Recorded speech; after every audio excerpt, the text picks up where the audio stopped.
are a lot of new rules and safety protocols this school year aimed at limiting the spread of the COVID-19 virus. To better address and understand these new safety procedures, we're speaking with Dr. Jack Maypole from his office. He's a leading pediatrician from Boston Medical Center. Dr. Maypole, what safety measures should parents be looking for when considering childcare centers?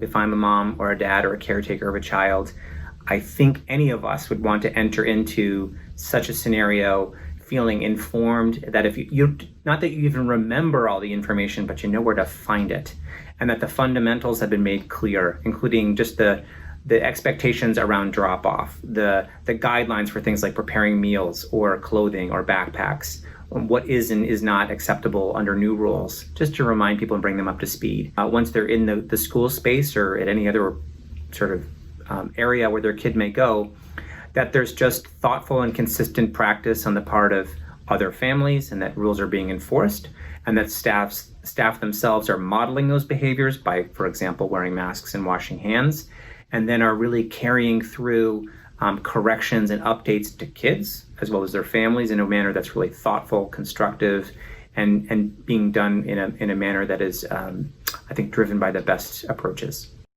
All very important. Now, what kind of additional safety measures should kids and parents expect from teachers and staff? For staff in schools, as well as for a lot of workplaces, I think there's going to be a lot of similarities. All of that happens in a galaxy of precautions and work in the background that happens before, during, and after school to keep school spaces clean. That includes equipment, that includes wiping down rooms after class is done for the morning, for lunch, for afterwards. And then there will be a need to really re-engineer how the school day flows to keep kids in smaller groups and to minimize places or fashions in which kids may be at greater risk of congregating in too large groups or in going to places where they might be at risk.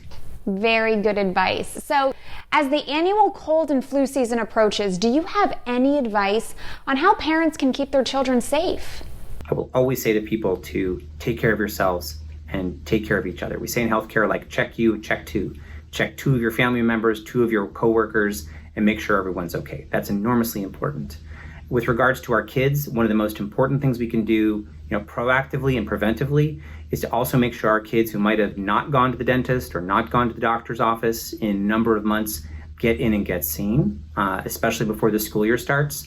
And there I'm talking about things like getting a flu vaccine and making sure that their routine immunizations are up to date. That by itself can prevent other preventable diseases from becoming a problem. They shouldn't be. We can prevent that. And then we really don't even know how influenza and COVID are going to play together, and I frankly don't want to find out. So I'm telling all my families, all my kids, all my patients to get that done. Thank you, Dr. Maypole. To explore additional topics, please visit goddardschool.com/parenting under 5.